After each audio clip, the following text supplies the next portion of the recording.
Predstav si, že vchádzaš do svojho bytu. Postavíš sa do dverí a celý priestor, v ktorom žiješ, máš pred sebou. A teraz si ho rozdelíš na 9 rovnomerných častí, pomyselných energetických čiar a vytvorí sa ti tzv. 9 sektorov. A jednotlivým sektorom, tým častiam toho tvojho bytu, každý rok vládne iná energia. A zmení sa to vždy 4. februára. Vraví sa tomu, že sa sťahujú lietajúce hviezdy.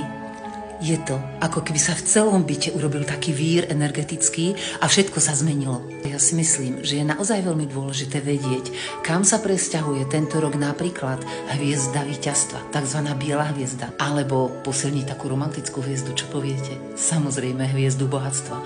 Ale dať si pozor aj na také darebáčky, ako sú hviezda hádavá, alebo hviezda lúpeživá, či nedaj Bože hviezda choroby.